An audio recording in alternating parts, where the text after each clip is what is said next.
conference frenzy was just that. It was a frenzy. 4-2 in my conference frenzy picks. I was just thinking the whole time during this past weekend, I was sitting there thinking, man, how come, I mean, this is just college football. How come all this just falls into place like it does? And I don't know. The answer is I don't know. I don't know how it all falls into place. But teams lose and teams get in. And when they get in, it's like, oh, no, it's one big thing. So, the ACC Championship, did not expect any of that to happen, and it did. And the American Conference Championship, did not expect that to happen, but it did. The rest of the games, well, I kind of called it and I kind of pictured it, but we're going to recap that. We're going to talk about the Heisman finalists. We're going to talk about coaching changes coming up in the college football future. No transfer portal, even though the portal is officially open today. No portal. Too long of a discussion on that. That will be for another episode, but we're also going to discuss the Army and Navy game preview and predictions for this weekend. Bowl Mania is upon us. We're going to talk about bowl games in college football playoff round 1 next week, but we're going to talk about the final frenzy rankings and get our reactions to the college football playoff coming up right after that. So with that being said, welcome to Pigskin Frenzy on this beautiful Tuesday afternoon. Thank you for joining us. I'm Joel Norris. And whether you're watching on YouTube, listening on Spotify, listening on Podbean, or listening on Apple, a big thank you for taking some time out of your Tuesday to just sit back, watch, and listen to some college football coverage presented by me. Now, if you're watching on YouTube, subscribe to the channel, like each episode, leave comments down below. Spotify, Podbean, and Apple, all you got to do is just share around with others and follow on there as well. X and Instagram, just type in Pigskin_Frenzy. Follow like the pages there. You're going to get episode updates. You're going to get news and highlights from across college and NFL football. You're going to get trivia questions on Instagram stories. Go and answer today's college football question as well as all things to date for Pigskin Frenzy. Guys, the website, www.pigskinfrenzy.weebly.com. There you'll find all things up to date for Pigskin Frenzy. You'll find the home and about me page. Learn more about me as your podcast host. Contact info down below. Name, email, question. I will answer all of that off air or on air if need be. There is also, if you need anything, there's platforms page. Go to your pick out which one of your favorite platforms are there on that platforms page. Everything I just mentioned is on there, as well as our store and affiliations pages coming soon on the website. All things up to date for Pigskin Frenzy on the website coming up soon. College football day today. Thank you guys. 4,300 listeners. We're now at that mark. Thank you for being a part of our show, and we are so grateful for you to be listening to Pigskin Frenzy. If you want a new show to listen to on Tuesdays and Thursdays, college and NFL, this is the place to do it on all platforms. Pigskin Frenzy, just subscribe, follow on all platforms, especially including on the socials, X and Instagram at Pigskin_Frenzy. You're going to get your news and highlights and your posts and your updates on that as well. Thinking about going live on there shortly as well and everything. Announcements. The last episode of the 2024 year will be December 19th, 2024 on Thursday. We will be off for the Christmas week, so 24th and the 26th, there will be no Pigskin Frenzy episodes, and there will be no Pigskin Frenzy on the December 31st on New Year's Eve. We will be back January 2nd, and we will be covering games, but we will be covering them online, and we'll still be covering the games online, but we will be doing that on the phone and on X and on the socials, and we'll make videos and content on the socials about it, but there will be no episodes until January 2nd after December 19th. So until January 2nd, December 19th will be our last one of the 2024 year, because we are going out of town and going back home for Christmas, going back home and for the holidays and getting ready for that to spend time with our families here with our team here at Pigskin Frenzy. Let's talk about these conference frenzy recap, and let's discuss this. Let's talk about the games. Let's talk about the game that I got wrong first. Let's talk about this game that I got wrong first, and then we'll go into another game that I got wrong, and then we'll, brush into that. First off, let's do the group of fives first and get those out of the way. The Friday night games first. Let's talk about the game that I got wrong first. It was Army-Tulane in the American Conference Championship. This game was a deciding factor. Can Army get in and sneak in? If so, what's the discussion there? Spoiler alert, they did not get in, but they did win the American Conference Championship. final score of this game was 35-14. Army defeated Tulane at home in a big-time game. It was kind of a dominant performance by Army. I was so wrong about this game. I expected Army to be in a battle and then Tulane to sneak up from behind and kind of creep up on them. Wrong was Joel Norris in this game. It was pretty bad from Tulane from start to finish almost. Army was all over them. Bryson Daly had himself a day in the American Conference Championship. And let's talk about what Bryson Daly did. Bryson Daly is a maniac when it comes to quarterbacking in the group of five in Army. He had 25 carries, 126 yards, and 4 touchdowns on the ground, 17 yards passing.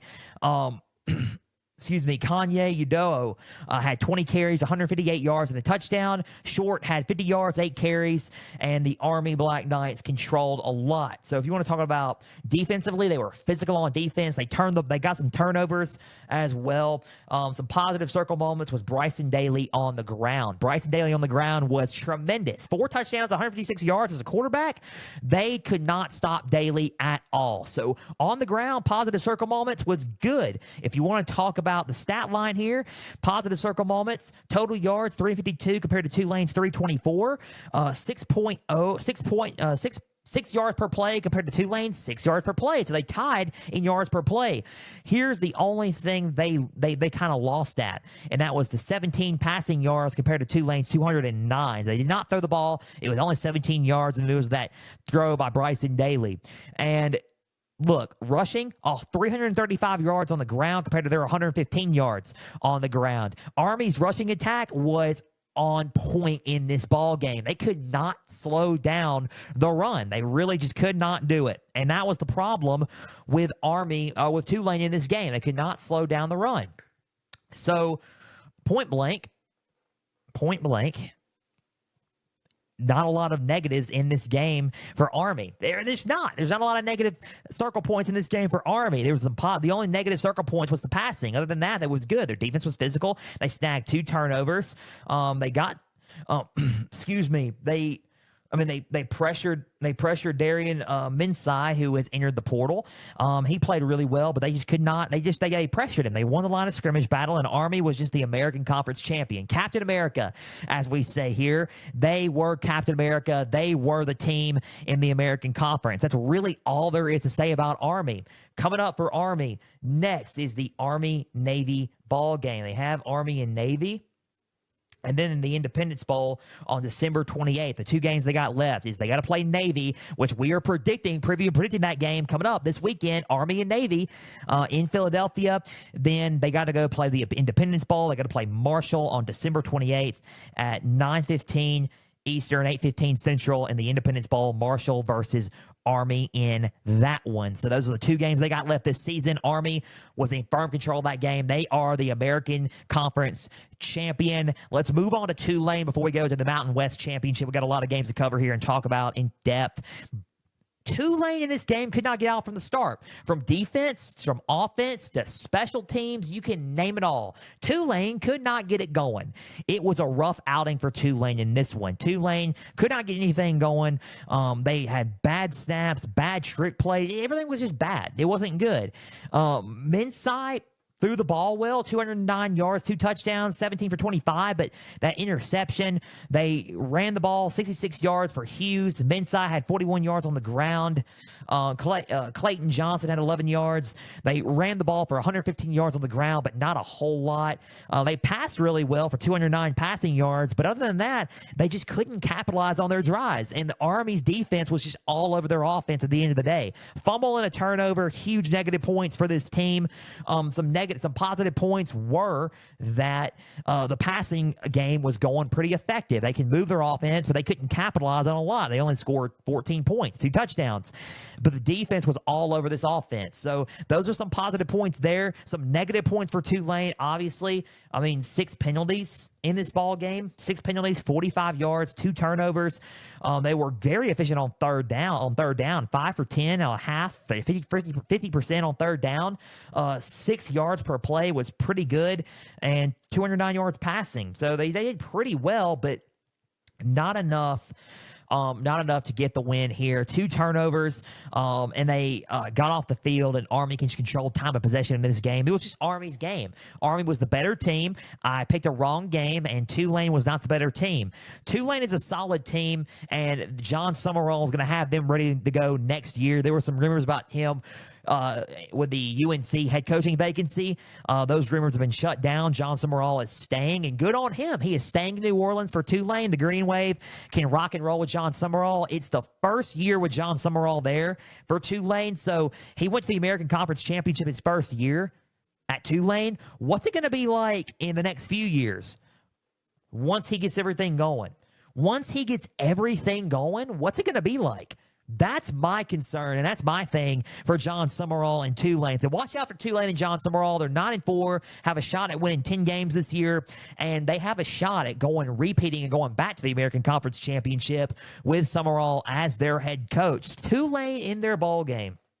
They have Florida in the Gasparilla Bowl, so that's going to be a tough outing there. Friday, December 20th at 3:30 Eastern, 2:30 Central Time, the Gasparilla Bowl. Tulane versus Florida, playing an SEC team. Tulane and Florida. Florida's on a hot streak right now.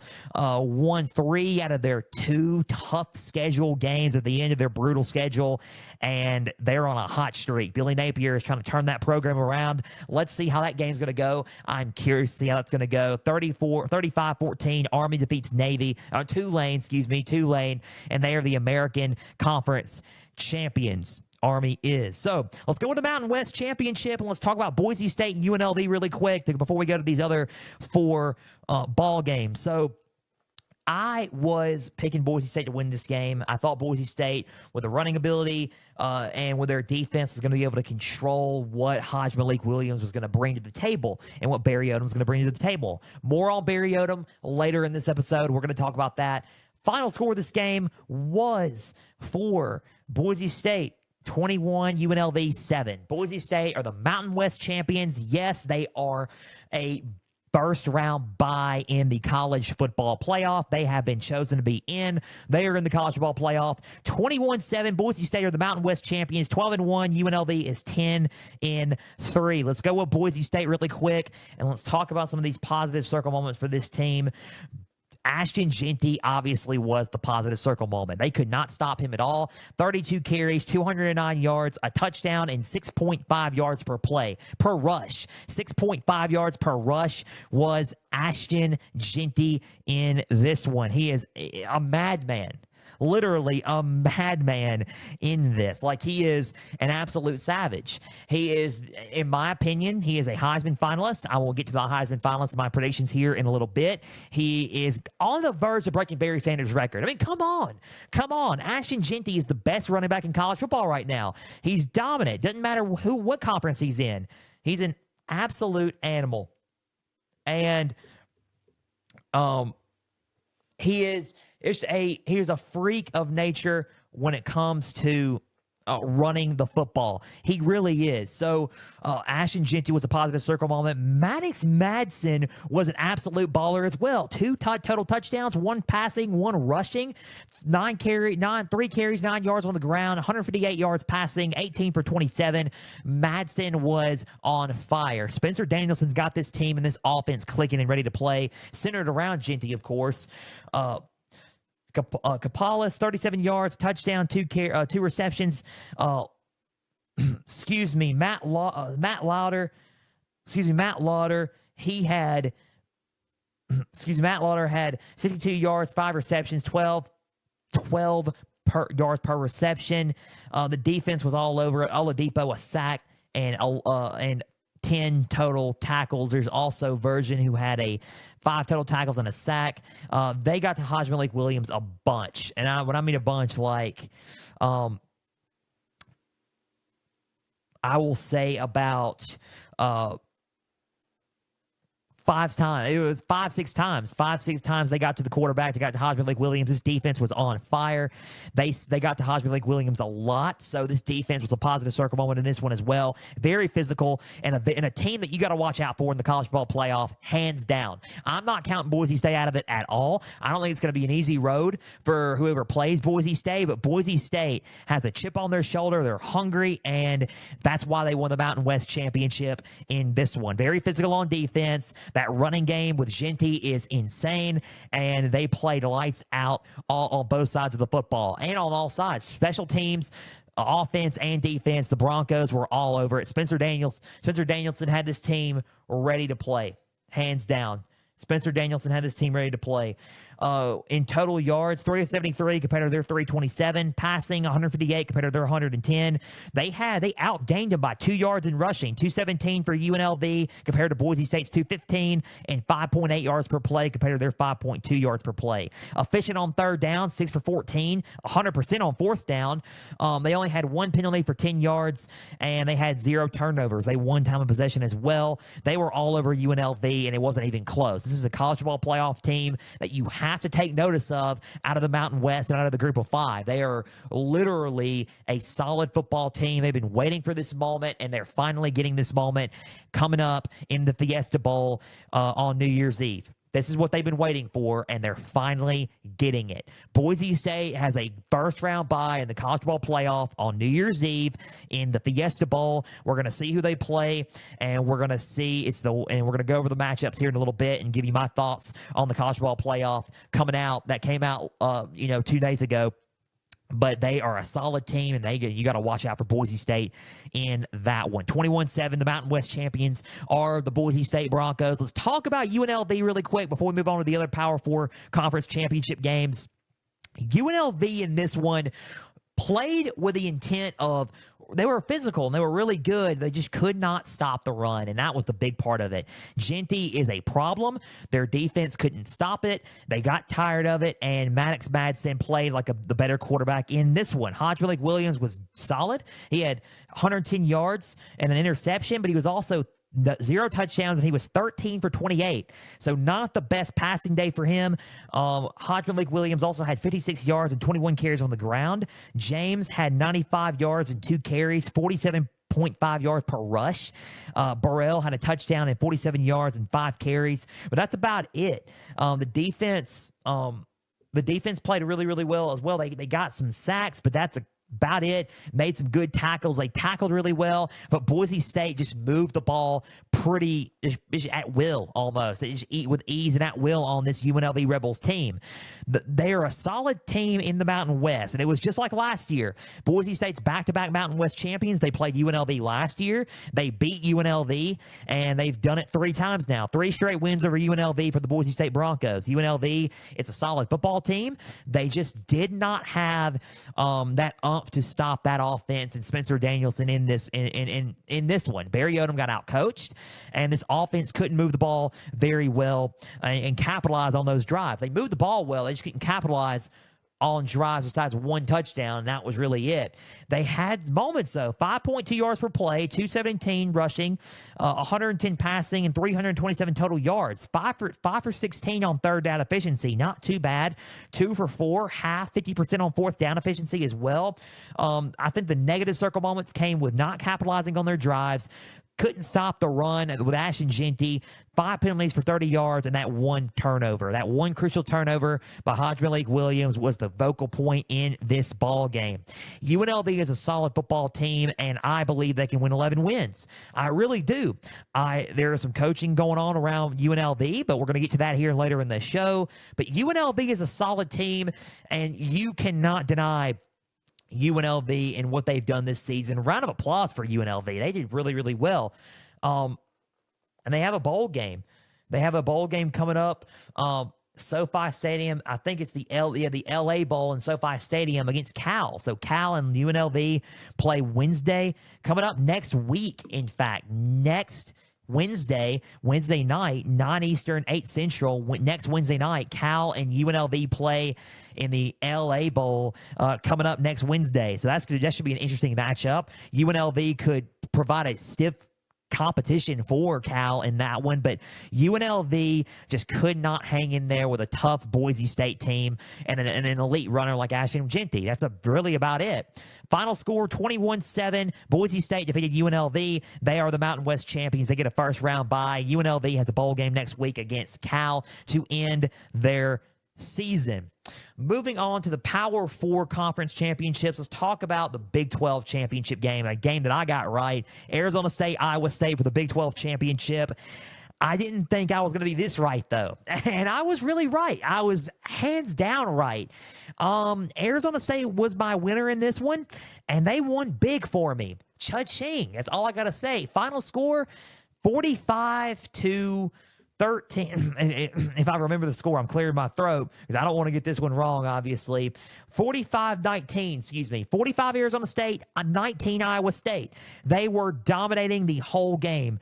ASU in the first quarter, 10 compared to Iowa State, 7. Second quarter, 14 for ASU, 3 for the second quarter.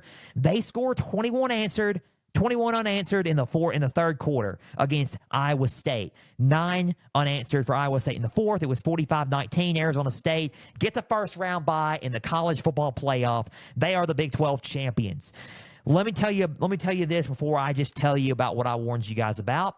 Let me go on and tell you about Sam Leavitt. Sam Leavitt is a baller. 12 for 17, 219 yards and 3 touchdowns. He had 4 total touchdowns actually. 33 yards on the ground, 7 carries, a touchdown. Cam Scattaboo is an absolute menace. I mean, obviously 16 carries, 170 yards, 2 touchdowns, 10.6 yards per rush. If we talk about Stovall, 91 yards, 4 receptions. Xavier Guillory had 2 touchdowns, 29 yards, 2 receptions. Cam Scattaboo also had 38 yards, 2 receptions, and 1 touchdown passing, 19 yards per reception. This team on offense and defense were absolutely menaces. They had fumbles, they had sacks, they did not have sacks. They had turnovers. They had tackles. They played really, really hard. This defense did. They were physical on the line of scrimmage. Arizona State on both sides of the ball were ready, and they were hungry. They've been hungry since the Utah game. I said this. I said that Arizona State was a team to watch out for. I said it after they played Utah. I said Arizona State, watch out for them. They were a team to not be underestimated. And guess what? They were underestimated until they played Kansas State. And I said, after Kansas State, watch out for them again. They're going to play BYU here shortly, and you're not going to like what's going to happen. And guess what? They played BYU. You underestimated them, and guess what happened? They won. I said it. They kept rising and rising and rising. They won out. They won the Big 12 when I had them in the conference standing projections at 16. I had them dead last in the conference standing projections in the Big 12 during the offseason, and they win the whole conference. First-year team winning the conference. Arizona State is the Big 12 champions, and they get a first-round bye in the college football playoff. This is a dangerous team. Okay? This is a dangerous team in the college football playoff. Take a note of that, all right? Just take note. Jot it down. Circle moment. Write it down. Circle moments for this team. Cam Scattaboo, obviously, and Sam Leavitt are ballers on offense. That one-punch quarterback and running back duo is going to be scary to play against.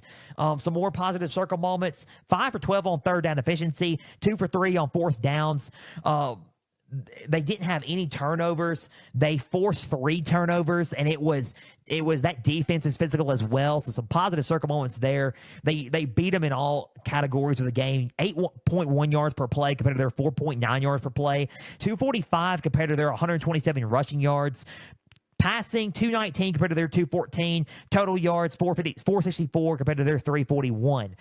Arizona State's a dangerous team, whoever they play in the Peach Bowl, and they are a team that you cannot underestimate. They really aren't. They're a dangerous football team, and I said that. Watch out for whoever they play against in the Peach Bowl in the quarterfinal on New Year's Day, and whoever they play on New Year's Day is going to be in for a game. Kenny Dillingham is not going to play around. He's not playing around now. Scatterboo, Levitt, those guys are hungry. That offense is hungry. That defense is hungry. The special teams are hungry. Those Sun Devils, forks up, by the way, are hungry. They are a college football playoff team. I said that they were in, and you're going to find out my final frenzy rankings here in a little bit, but Arizona and where they're at in those. But Arizona State, a solid football team. They're in the first round, they got a first round bye. They're in the quarterfinals, in the Peach Bowl already on New Year's Day. They get to watch and see who they play, and they are a solid and dangerous team. I warned everybody about this team. Do not underestimate Arizona State in the college football playoff. And I will tell you, once we do our Instagram post and our Twitter post and our X post, who we will pick against Arizona State in that game. Final score 45-19. It was all Sun Devils in this one. Let's talk about Iowa State really quick. Iowa State could not get anything going after the first quarter.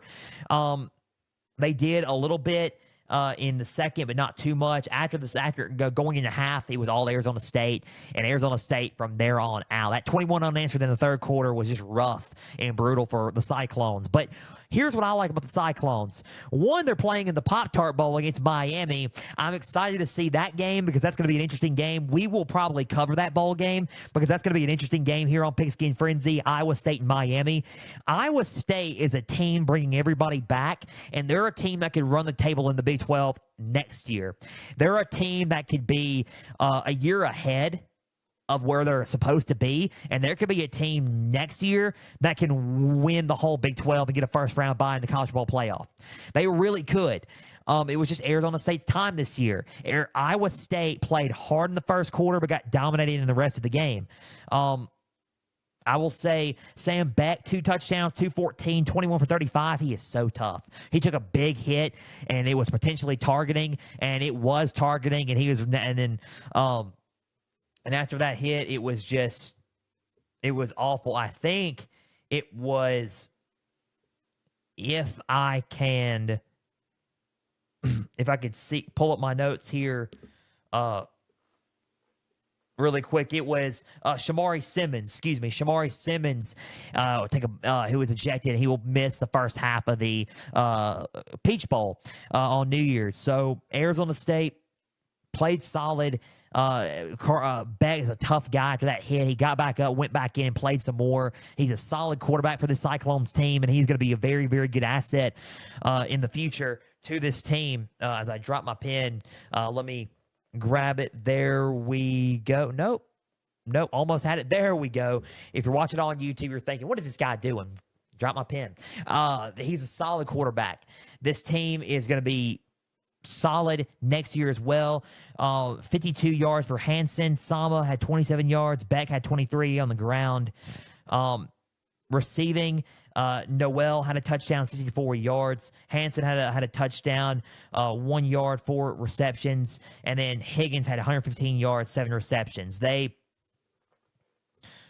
got to Sam Levitt a little bit, and this defense played physical for as long as they could, but couldn't get anything going after the second half. After the second quarter. This was a first quarter game for Iowa State. Other than that, Arizona State beat the brakes off of them. Next year, they most likely are bringing all their guys back, and if they can, Matt Campbell is going to be a problem in the Big 12.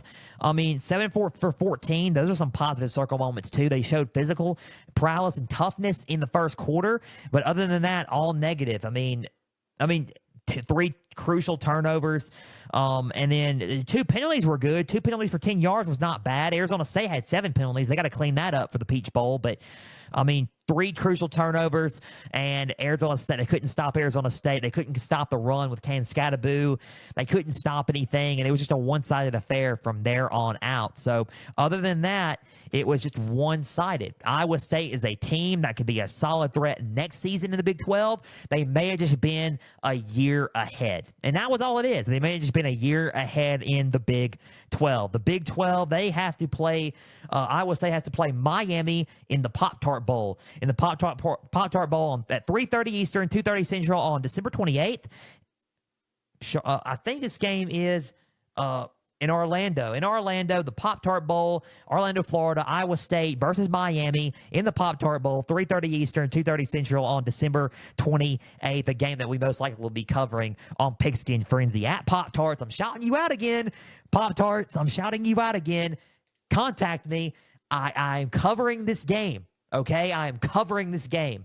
Final score, 45-19. Arizona State defeats Iowa State in the Big 12 championship. They get a first-round bye in the playoffs, ready for the Peach Bowl on New Year's, and Iowa State and Miami play in the Pop-Tarts Bowl on December 28th. Let's talk about the other three games. Let's talk about the ACC Championship, the game that I got wrong in the last game that I got wrong at a Conference Frenzy in this one.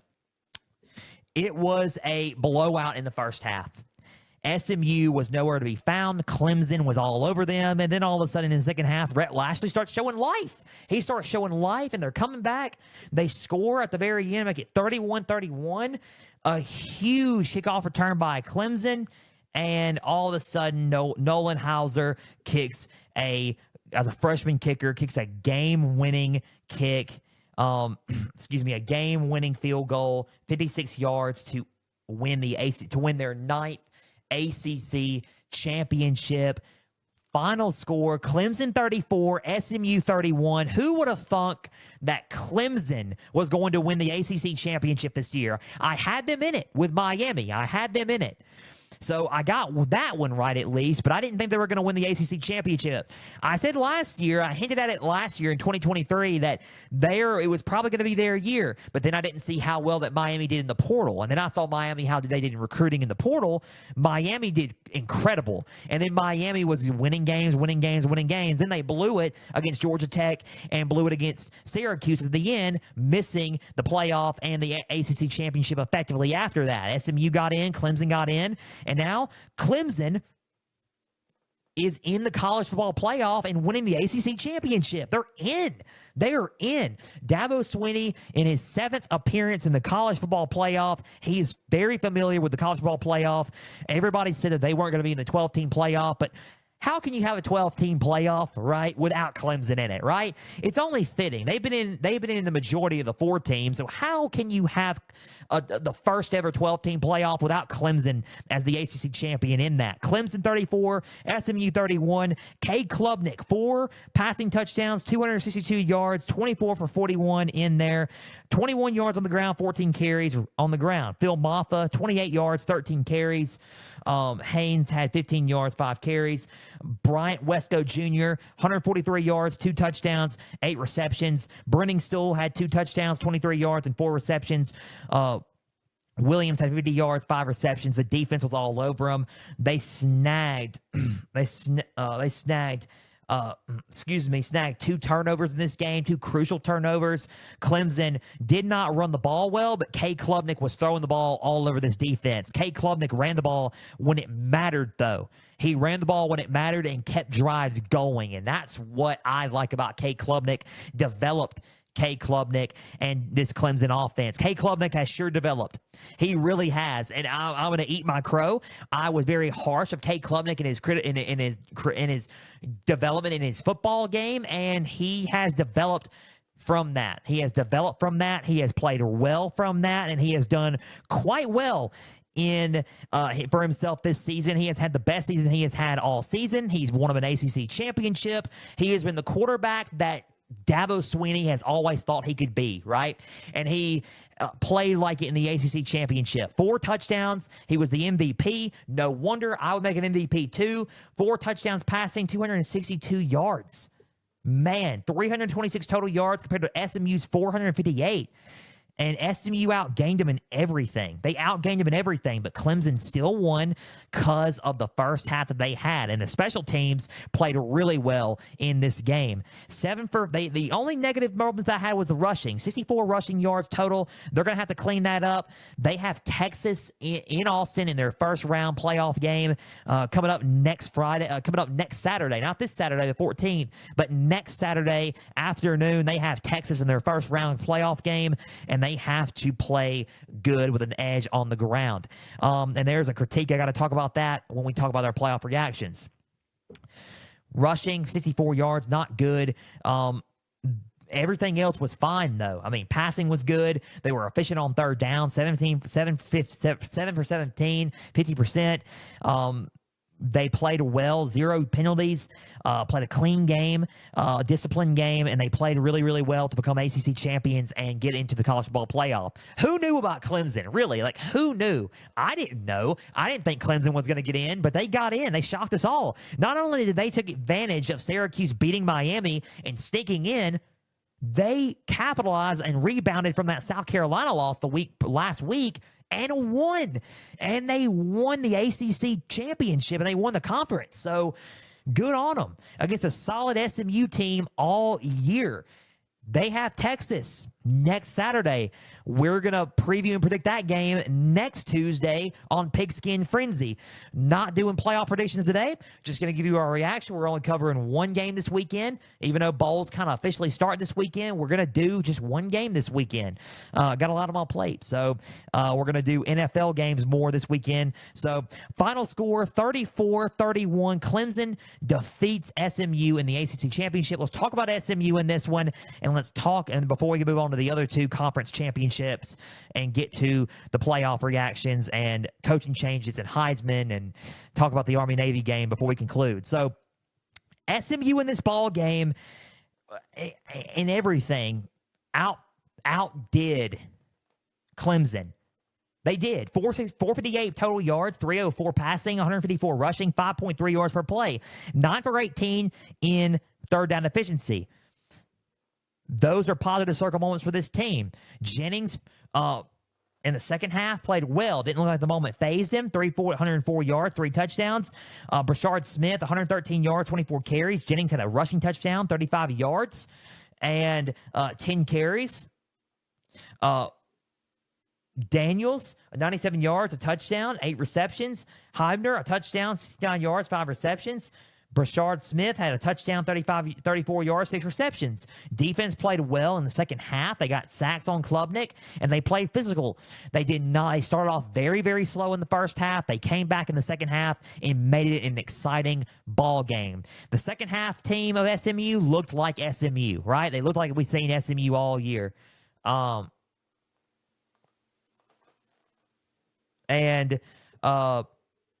This is very good, right? It's very, very good for SMU. Tale of two halves, but SMU still lost the game. And I think a lot of that was just them shooting themselves in the foot, right? I think shooting themselves in the foot with two turnovers, 6 penalties, 85 yards. In a game like this, it's tough to have 2 crucial turnovers and 6 penalties for 65 yards in a game like of this magnitude. And that's what happened. That's what happened in this ball game. And they were not the ACC champions, but they're in the playoff. They're still in the playoff. SMU is in a first-round playoff game next Saturday, noon Eastern, 11 a.m. Central on TNT and streaming on HBO Max.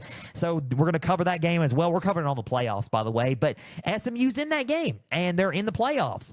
And they almost knocked themselves out of it because they were getting beat pretty bad. Then they made it close in the second half, competed, and rose back up. They still lost, but they rose back up, and they competed. Let's see how they do against Penn State in the playoff game. They're going to Happy Valley in a whiteout game, very tough environment to play in, and they're going to play them in a whiteout game next Saturday, noon Eastern, 11 a.m. Central on TNT HBO Max. Let's see how SMU does. Let's see if Rhett Lashley can bounce back from that ACC championship loss, but they deserve to be in. The body of work shows 11 games, 2 losses. You're going to think, Joel, don't get into that conversation. We're going to get into that conversation. We're going to talk about my thoughts on everything in a little bit. Final score, 34-31. Clemson defeats SMU in the ACC championship game. Both of them are playoff bound. Big Ten championship, Oregon and Penn State. Let's recap this. I said that Oregon was going to win this ball game. I thought that they were the better team than Penn State. I was right, but Penn State played close, and I thought that Penn State was going to play close and closer than they did against Ohio State, and they did. It was a touchdown game. As I get my notes right, touchdown game. Final score of this ball game was 45-37, one-score game. 45 Oregon, 37 Penn State in Indianapolis. Tough game. Penn State in the fourth quarter outscored them 13-7. Penn State were running the football, outgained them in rushing yards. They played really, really well in rushing. They put up more total yards than Oregon did, and more yards per play than Oregon did, and Oregon still beat them. They were more physical than they were on the line of scrimmage, and they created more explosive plays, like I said. I think the explosiveness for Penn State, they created some explosive plays, sure, but Oregon created some explosive plays at the right time, and that is what cost James Franklin and this team. Other than that, Penn State can get over the hump. They have a big game coming up against SMU. It's a playoff game. This is the first ever playoff appearance for Penn State. They can get over the hump, and they can finally silence the doubters of a big game and win a playoff game and win a big game in the college ball playoff, and James Franklin can lead them to the quarterfinals in the Fiesta Bowl against Boise. So we will see what happens there. But for Oregon, 484, they got outgained in everything besides passing. 466 total yards compared to Penn State's 518. High-scoring affair. Passing, 283 compared to their 226. Rushing, Penn State had 292 compared to Oregon's 183. And Penn State, 7.7 yards per play compared to their 6.2 yards per play. Oregon, 6 for 13 in efficiency for third down. 100% efficiency on fourth down. They only had 3 penalties, 24 yards, and they played clean ball, 0 turnovers. Time of possession was 32 minutes. Oregon looked good. Dylan Gabriel, positive circle moment there. I mean, he played well. 4 touchdowns, 283 yards, and he also had 22 for 32. He also had 17 yards on the ground, 6 carries. I mean, Jordan James, 2 touchdowns, 87 yards. Noah Whittington, 82 yards, 15 carries. Tez Johnson was an absolute animal in this one. 181 yards, a touchdown, 11 receptions, 16.5 yards per reception. I mean, Ferguson, the tight end Ferguson, had 30 yards, a touchdown, 3 receptions. Sadiq had 2 touchdowns, 30 yards, 3 receptions in this one. Evan Stewart didn't play much of a factor in this one. The defense played really, really well as also. And it was tough. The defense played really, really well in this one as well. They were physical up on the line of scrimmage, and Dan Lanning had this team ready to play. They proved in this game, and they played in this game on why they were the number 1 team and why they are 13-0 in the college ball playoff. They're the number 1 seed. They are in the quarterfinal on New Year's Day. They have the Rose Bowl spot, waiting the results of the Tennessee-Ohio State game. We'll cover that there next week, but they're waiting the results of that. But Oregon shows why they are the best team in college football right now. Now, will it be the same after New Year's? They may be eliminated after New Year's. We don't know. I do think that some holes got exposed in their defense, and it was their rushing defense. And I think that was the problem that we've all had with Oregon, was their rushing defense. Everybody has flaws, but they consistently played well. And Oregon has consistently played well week after week after week. This game was no different. They got more talent. They created more explosive plays at the right time, even though Penn State created explosive plays. And they got the win. Point blank, they got the win. They're the Big Ten champions in their first season. They have a bye. And they have a... excuse me, they have a bye. They have a bye. They have to wait to see who plays between Ohio State and Tennessee in this game, or in the Rose Bowl. So final score 45-37. Oregon gets the win over Penn State. Let's talk about Penn State really quick before we talk about this SEC championship game. They played really, really great on the ground. That was they exposed their defense, and they exposed some holes that Oregon needs to clean up by the Rose Bowl. And it was running their rushing defense. They ran the ball all over them. 292 yards rushing on the ground. If you want to talk about the running attack, Katron Allen had 124 yards and a touchdown. Nick Singleton had 105 yards, 10.5 yards per rush. Drew Allard had 54 yards, a touchdown, and 5 carries on the ground. Drew Allard had 3 touchdowns, 226 yards, 20 for 39 through the air. This defense played physical as well. Wallace the third. Tyler Warren had 84 yards, 7 receptions, a freak of a tight end. Wallace the third had 59 yards, a touchdown, 4 receptions. Singleton had a touchdown, 43 yards. And Evans had a touchdown, 22-yard touchdown reception. Defense played really, really well also. They looked good defensively as well. They played physical. Penn State gave it their all. The only negative circle moment that happened was the 2 turnovers. I think the 2 turnovers is what really cost them this game. 2 interceptions thrown by Drew Allard, and that's what really turned the tide for the Oregon Ducks in this one. And they created, and the penalties, 5 penalties for 65 yards. Those mistakes right there against an Oregon team is not good, especially in a Big Ten championship like this. Not good for Dan Lanning, not good for the Big Ten champs, not good for the Kings of the Big Ten right now. Not very good. And it's not going to be good for them in a playoff game either. They cannot avoid those mistakes. They can against SMU coming up next Saturday afternoon, but they cannot do that deeper in the playoff hunt. They can't do that. They got to avoid those things, and that's what really cost them this game. Other than that, Penn State won the game on paper. They really did. I mean, 292 rushing yards. They almost had 300 rushing yards on the ground against this Oregon defense. That's a problem for Oregon that they need to address. But this rushing attack for Penn State could be solid. Could be very solid. And I think that if they get it done, they get everything there and get everything done there, I think they have a shot at making it deep into the college football playoff. That's how I view it. That's how I view this Big Ten championship. That's how I view Penn State. They came closer than ever to to winning a big game under James Franklin. They couldn't do it this go round, but they have a shot at doing it next Saturday. So let's see if the tide turns next Saturday against SMU in the first round of the college football playoff. 45-37 was the final score. Oregon is the Big Ten champions. They have a bye going into the quarterfinals for the Rose Bowl. Penn State next Saturday are playing SMU at home in a whiteout playoff game. So excited about that. So excited about covering that. It's going to be awesome in Happy Valley. And, well, they're both playoff bound. So that's just a 12-team playoff for you there. Last conference championship game, the last conference frenzy game, the SEC championship, Georgia and Texas. We're going to do that, give our reactions, move on, and conclude the episode. So here's what I thought about the SEC championship. And far be it from me on this one. I thought that Georgia was going to win this game outright.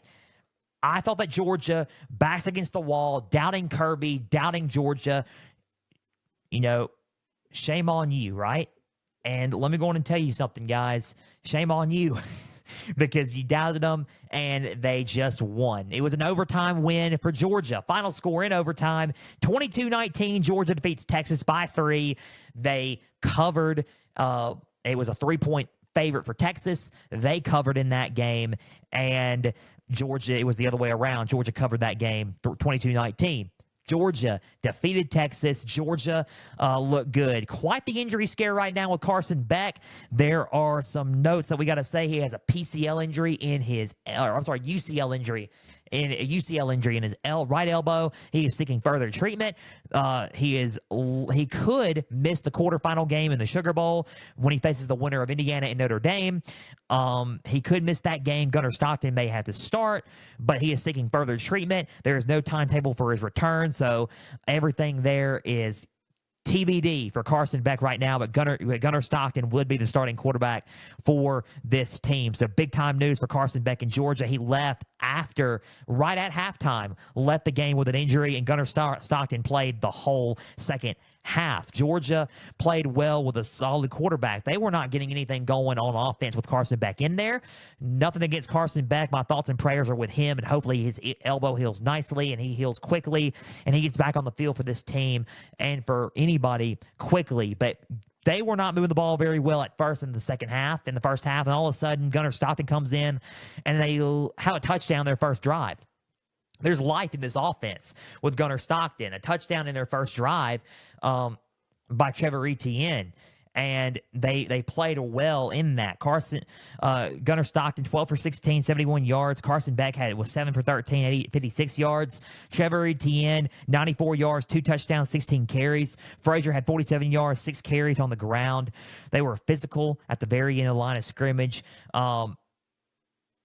no passing, 41, no passing touchdowns, 41 yards, 5 receptions. Trevor Etienne, 28 yards, 5 receptions. Delp had 23 yards, 3 receptions. Yurceric had 21 yards, 2 receptions. Lawson Lucky had 14-yard reception as well. And this defense, if I can count correctly, had two turnovers, two picks. And, yep, as I count just about it on my notes, 6 sacks. Does that sound familiar? 6 sacks. October 19th, everyone. They sacked Quinn Ewers 6 or 7 times. They sacked him the same amount of times in this ball game. The line of scrimmage was a huge factor, and they out-physicaled and outmatched Texas on the line of scrimmage in the second half there. First half, yeah. Did Texas have a lot of penalties? Yes, a whole bunch of penalties. Did Georgia get away with some? Absolutely. But I'm going to say this. They called their fair share of penalties in the second half. So Texas has no reason to complain about the second half, about penalties in the second half, because Georgia got their fair share of calls in the second half with penalties. And it almost cost them the game. But Georgia found a way to win. They found a way to win the ACC championship by being physical and playing physical on the line of scrimmage and playing solid defense. This defense was electric. 6 turnovers. 6 sacks, 3 turnovers by Georgia's defense, and they played electric against Quinn Ewers. Quinn Ewers was all out of sorts. They couldn't do anything with him in there, and Georgia's defense was just physically owning this offense on the line of scrimmage and with Quinn Ewers there. 389 yards total yards compared to Georgia's 277.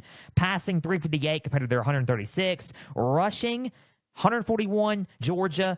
Rushing 31 Texas. 31 rushing yards. 4.1 yards per play for Georgia. 5.3 yards per play for Texas. Georgia was 5 for 15 in third down efficiency, 100% in fourth down efficiency. 5 penalties for 49 yards. Got to clean that up. And 2 turnovers. Got to clean that up as well. Those are the negative circle moments for Georgia, and the other was the positive circle moments.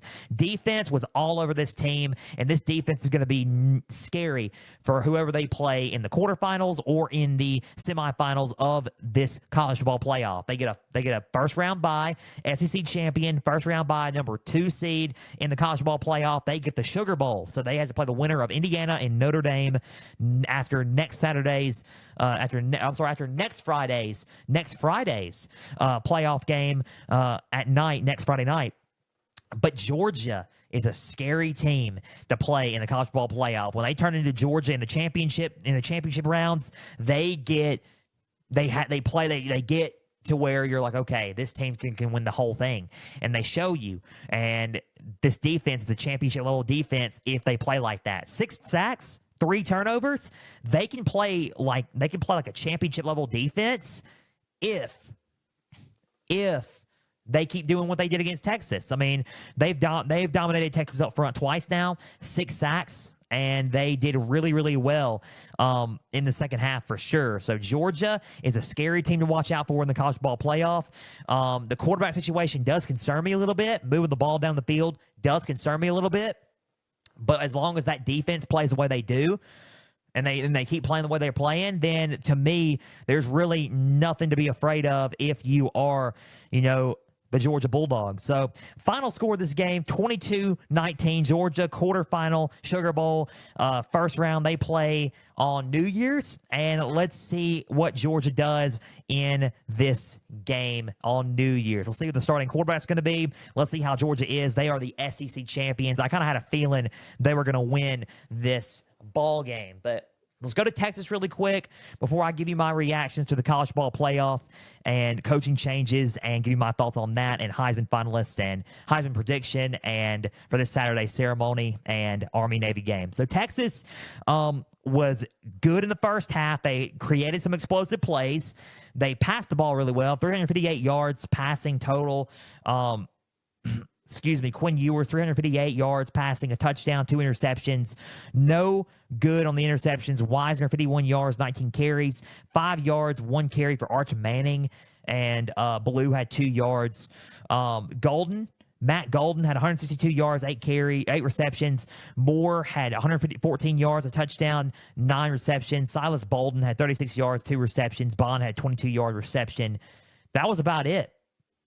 They had they had 1 turnover, 2 turnovers, which is good, and they got their fair share of sacks too. I mean, they had, as far as they had 3 sacks in this ball game. So they had 3 sacks, so half of what Georgia did against Stockton and against Beck, mainly against Carson Beck.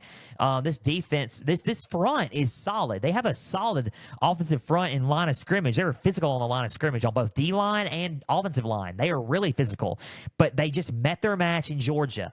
And that's really it. I think they met their match in Georgia physically. I think Quinn Ewers did not play the best of his abilities. He didn't play good. He turned the ball over twice, and he missed a lot of throws that he shouldn't have missed. And the penalties were insane. 11 penalties for 94 yards. 11 penalties for 94 yards. That's not good. And they didn't run the ball as effectively because they couldn't run the ball as effectively. That Georgia's defense was stifling. 31 rushing yards total. Recipe for a loss. And Texas was shooting themselves in the foot on a lot. I think Texas had a huge lead in the first quarter if it wasn't for penalties that they did commit, and if it wasn't for penalties and turnovers. I think if it wasn't for penalties and turnovers, they would have had a huge lead in the first quarter, and Texas would have been up. Texas played really well in the first half. They let it go in the second half, and they just got out physical in the later part of the game. Quinn Ewers could not really create a balance of chemistry with his receivers in this game. That's quite okay. They have a shot. They have a week to correct it. They have next Saturday to correct everything because they have a home playoff game against Clemson, against the ACC champion Clemson in Austin next Saturday, 4 Eastern, 3 Central Time on ESPN. So, I'm sorry, it's going to be on TNT and HBO Max streaming. So they have that game on TNT streaming on HBO Max, and they have a lot of time in a week to get everything, a week and a half almost, to get everything sorted for this college football playoff game. They really do. They have a shot, and they have a shot to win the whole thing. Odds and percentages are for ESPN Analytics have Texas tied with Ohio State to win the whole thing, to win the national championship. Can they do it? Maybe. They're probably going to have to get by Georgia if Georgia keeps winning, but it's tough because the past 2 times they played Georgia, it did not work out good for them. Later in the game, out-physicaled in the line of scrimmage. I said this game was going to be won in the trenches. They did not win in the trenches. They have to win in the trenches. They have to run the ball better. Quinn Ewers has got to get in a consistent rhythm again. He's got to play like that. They have to block and protect Quinn Ewers. And not only that, they have to run the ball and just be Texas. Just be physical. Because against everybody else, I'm going to pick Texas, right? Road, home, neutral site, I'm picking Texas to win.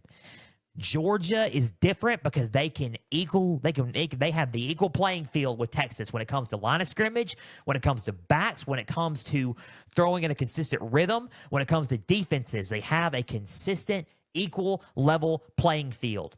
Georgia, to me, is just a nod above Texas when it comes to physicality.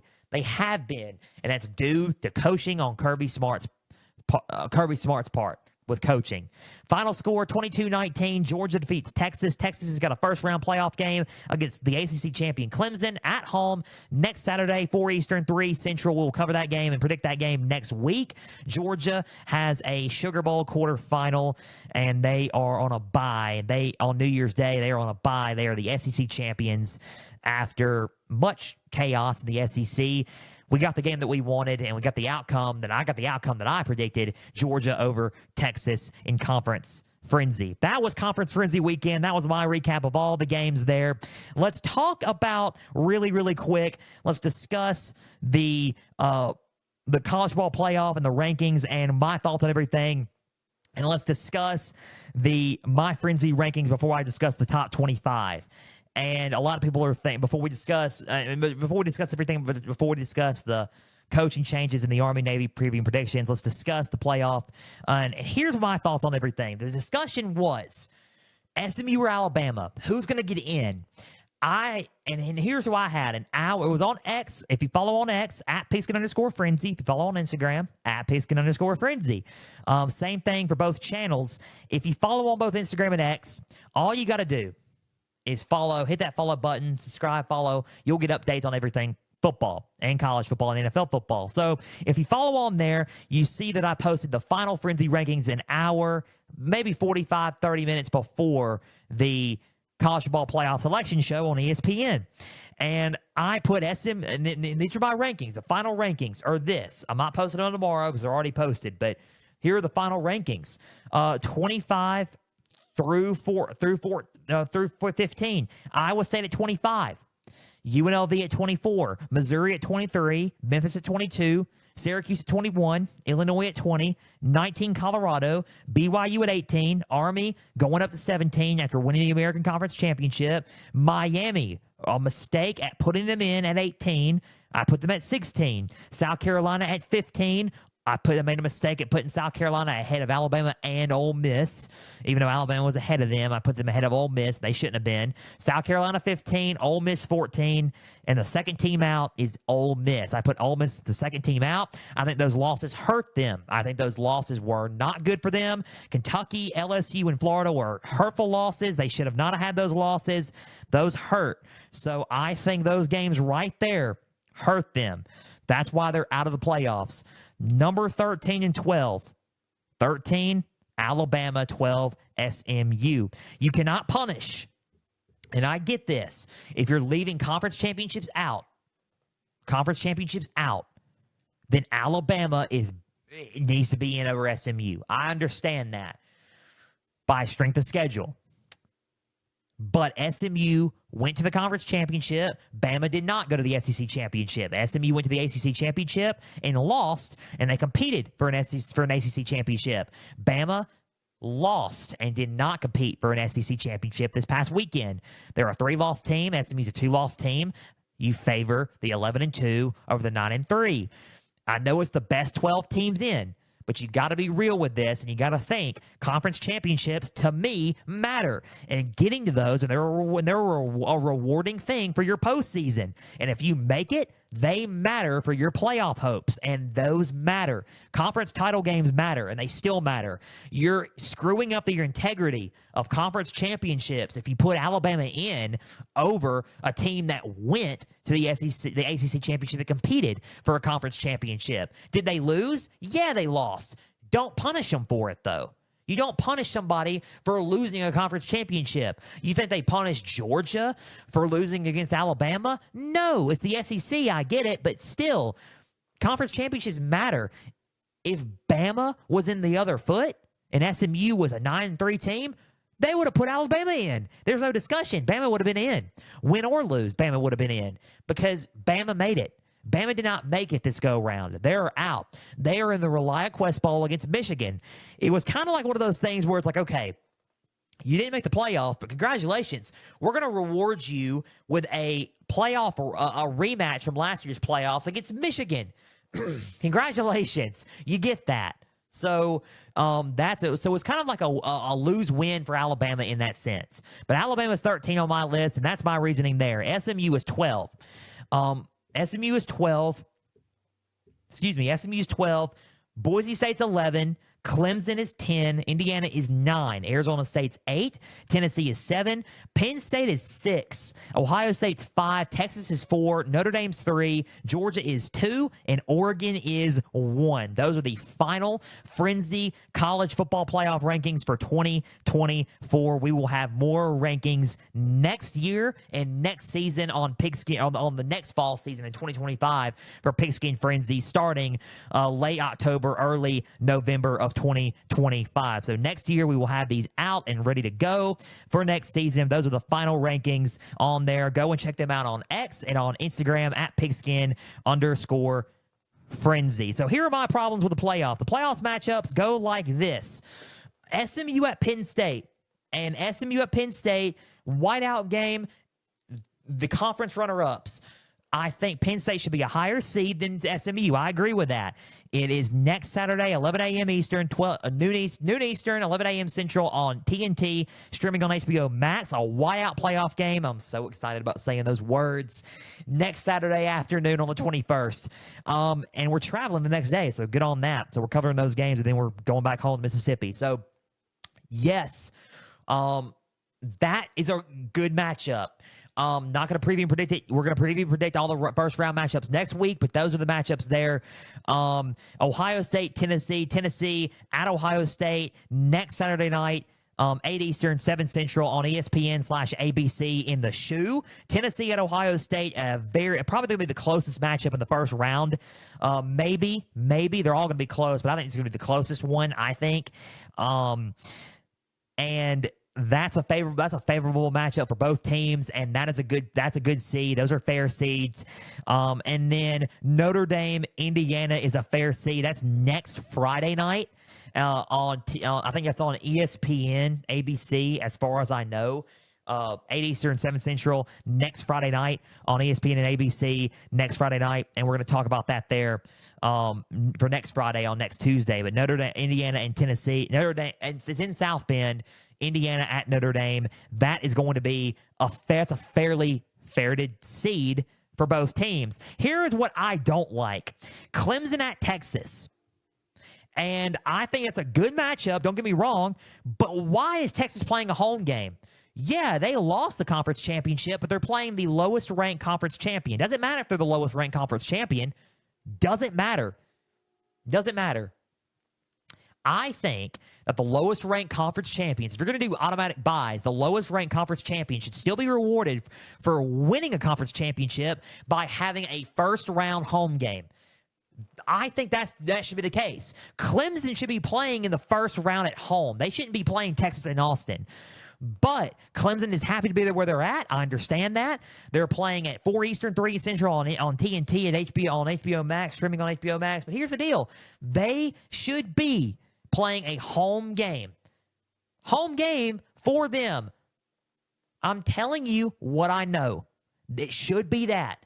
If you don't think so, I'm sorry. But guess what? No offense, I kind of don't care because I'm being opinionated on this one. I think the lowest ranked conference champions, despite not having a bye, should be at least rewarded with a first round home game. That's how I look at it. Other seeds, doesn't matter. Seed them how you want. Highest seed gets the home game, yes. But for this scenario, whoever the conference champion is gets the first round home game. Texas, despite being the higher seed, should go on the road to Death Valley in Clemson, South Carolina, and play them there. That's my take. What do you guys think? Those are the playoff matchups. That's my reaction to everything. So far, I think they got it right. I like the matchups. It's the appropriate and right outcome for everything. I just think they should tweak things up a little bit for next year. But other than that, that's the right outcome for the college football playoffs. We're going to preview and predict and cover those games coming up.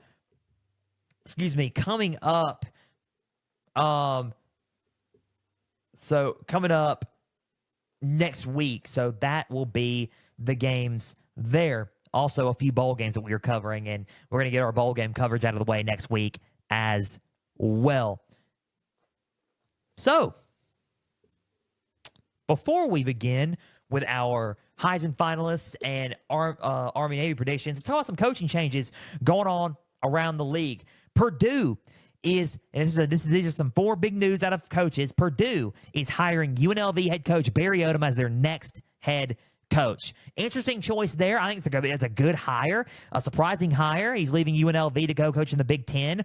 Barry Odom can get some recruits in there, maybe use the portal to his advantage after the bowl games and get some guys in there to Purdue and get some talent in there to try to compete in the Big Ten. So good on getting a head coach in Barry Odom, solid coach there, and Purdue has found their guy. I like the hire. I think they can get some talent in there. They can compete with Indiana. They can compete with some of the guys in the Big Ten, and they can probably shock a lot of people in the Big Ten. So good hire there with Barry Odom going to Purdue as their next head coach. App State is hiring South Carolina offensive coordinator Dowell Loggins as their next head coach. The man that's been coaching Raheem Rocket Sanders and Lenora Sellers all season is going to App State. Boone, North Carolina is calling his name, and this is a good hire for the Sun Belt. It's really a good hire for them because I think that App State needs an explosive type of offense, and Dowell Loggins can bring that system with him to Boone, South Carolina. Looking at South Carolina and what they did, they could be a 10-win team if they beat Illinois in the Citrus Bowl. And I think with Dowell, App State's got to be pretty confident in Dowell Loggins, and looking at South Carolina's season this year and looking at him, what he's doing, they're pretty confident in their future with hiring him, especially on offense. So congratulations to App State and hiring him and getting him up to Boone, North Carolina. And next two are pretty unique. UCF has hired former UCF head coach Scott Frost as their next head coach all over again. It is 2016 and 27. It is 2017 to 2018 all over again in college football. Scott Frost is back as UCF's football head coach. He coached at Nebraska, and he was at his alma mater. It didn't pan out. They fired him. He went to the Los Angeles Rams as a senior offensive analyst under Sean McVay. He learned the ropes a little bit more. He coached, and now he's back as a head coach at UCF in the Big 12. Now, when he was last there, it was the American Conference. This is a Power 4 conference in the Big 12. Can he get some recruits in and pull some recruits in to Orlando, Florida? He had a high success rate. He won the American Conference Championship. He went undefeated with them, Scott Frost, in 2018. Went undefeated until they lost to Joe Burrow and the LSU Tigers in the Fiesta Bowl in 2018. But they did good. He did good in the American Conference and had a high success rate there. But that's the G5. Can he have a high success rate in the Power 4 at UCF? That's a huge question you got to ask yourself about Scott Frost. I don't know that. We're going to have to figure it out in 2025. I know that he's going to have to use the transfer portal well. He's going to have to recruit very well and bring some guys to Central Florida. It's not hard to bring some guys to Florida. Florida is a hard battleground state to recruit in because there's a lot of talent in Florida. But you're going to have to work hard to get some guys in to Central Florida. So UCF has hired Scott Frost, their old coach, as their next head coach, back all over again for next season after Gus Malzahn departs to be the OC at Florida State for next year. Last but not least, here's an interesting one that we can talk about for a long time, but I'm going to be brief and give you my thoughts on it before we talk about our Heisman finalists and prediction. One man has been interested in the North Carolina opening. Ross Dellinger has reported on this. Ian Rappaport has reported on this from NFL. Why? Because he's been interviewed twice. He's met the UNC chancellor. That's right. It is legendary NFL head coach Bill Belichick. Wow. Being interviewed twice for the North Carolina head coaching job. He has done a lot of research on the transfer portal, on NIL, on the value of college football, and he has done a lot of deep research into college football. He believes that he can return and mold some players into go to the next level and turn some college program into a business-like mindset for college football and the new wave of college football. So kind of be a GM of sorts for North Carolina. So could he win the ACC and bring some prominence to North Carolina after Matt Brown leaving North Carolina? I don't know if Bill Belichick's the right move or not, but it's an interesting choice. I would like to see Bill Belichick in college football. I would like to see how he would recruit, how he would use the portal, how he would use NIL, and how he would bring some guys to Chapel Hill, North Carolina. I would like to see that personally. We will see what happens. There's a lot of names out there, but Bill Belichick has interviewed twice. He's met the chancellor, and he's met top officials at UNC too. So is it likely going to get done? I don't not know, but we can figure it out as we go. I think they expect a decision within the next week or two from both sides, and we will see if there's an agreement coming in place for Bill Belichick to be the next head coach at the North Carolina Tar Heels. Coming to college football after being in the NFL, winning 7 Super Bowls with the New England Patriots, winning 6 Super Bowls with the New England Patriots after all those years. Bill Belichick being in college, it's very, very interesting. That's the latest coaching carousel around college football right now. I'll keep everything up to date with you on X and follow on there at Pigskin_. Frenzy. Let's talk about the Heisman finalists and predictions before we go to our one game that we're covering this weekend. That's Army and Navy this week, 3:30 Eastern, 2:30 Central on CBS Saturday. So the Heisman finalists are this: Travis Hunter, athlete from Colorado; Ashton Jeanty, running back from Boise State; Dylan Gabriel, quarterback from Oregon; and Cam Ward, quarterback from Miami. Dylan Gabriel and Cam Ward have had great seasons at quarterback, but this year is not the quarterback award. Both quarterbacks, to me, will finish third and fourth. Those are my thoughts and predictions on the Heisman race. The battle is Jeanty and Hunter. I do not care if one or the other wins it because I think they both deserve it. They both have had great seasons. Travis Hunter is an absolute madman. Ashton Jeanty has ran like it's nobody's business. I think my prediction is that I think Travis Hunter will most likely come away with the Heisman Trophy this Saturday. Who do I think should win it, though? That's the real question. My prediction is Travis Hunter will win the 2024 Heisman Trophy this Saturday as a two-way star because you can't ignore that. And I wouldn't be mad if Travis Hunter won it. Here's who I think should win it. I think Ashton Jeanty should be the first Group of 5 player out of a long time to win the Heisman Trophy, and not only that, the first Boise State player to win the Heisman Trophy. Why do I think Ashton Jeanty should win, and why does Jeanty have my vote? Well, he's about to break Barry Sanders' record in college. Do you guys know how big that is? That's huge.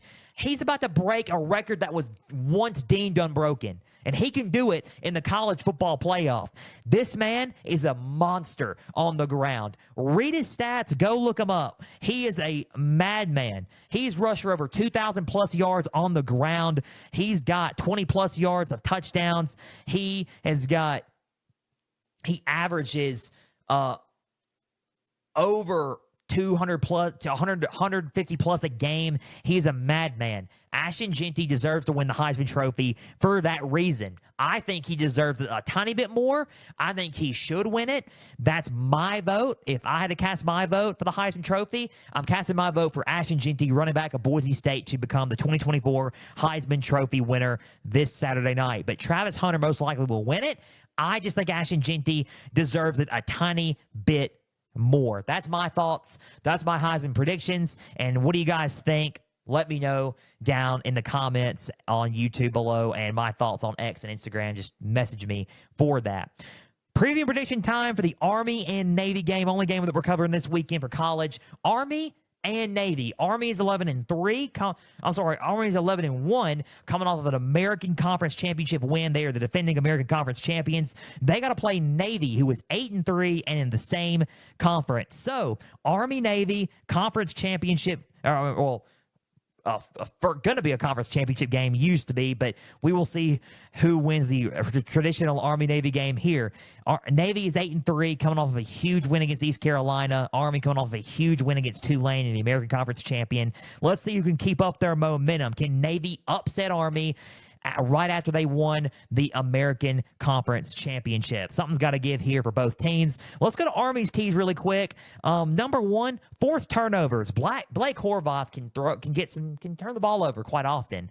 If you can force Horvath to get some turnovers, fumble, throw some picks, then you have a shot at winning this game in Philadelphia Saturday afternoon. So number one, force turnovers in this ball game. Number two, win the time of possession battle. Army is very good at holding on to the ball and draining the clock. They did it against Tulane. They did it against North Texas. They've been doing it all season. Drain the clock. Win the time of possession battle against this Navy team. Keep them off the field and keep your offense on the field and pick up some yards and waste some clock. If you can do that, you have a shot at winning this game in Philadelphia this Saturday afternoon. And number three, force as many 3-and-outs as you can, because Navy is really good at converting on third down, and they are a strong third down efficiency team. If you can force as many 3-and-outs as you can and capitalize off that, you have a strong shot at winning this ball game this Saturday afternoon. That was Army's keys. Let's talk about Navy's keys really quick. Number one, win the time of possession battle. If you can win the time of possession battle, you should be fine in this one. Keep Army's rushing offense off the field, and you should be fine in this ball game. That's number one. Number two, slow down their running game. If you can slow down their running game, that would be good, obviously, because their running game is the best in college football. Rushing offense is currently first in college football for Army. However, the caveat to that is Navy is eighth in rushing defense in college football. So if they can rush eighth in college football, they are number 8 in college football in rushing.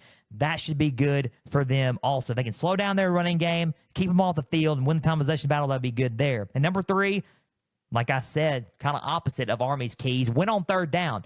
8 for 17 on third down versus East Carolina last week, or 2 weeks ago on Thanksgiving weekend. If you can win on third down, convert as many as you can, capitalize off those drives, you have a shot at pulling off the upset against the Black Knights this Saturday afternoon.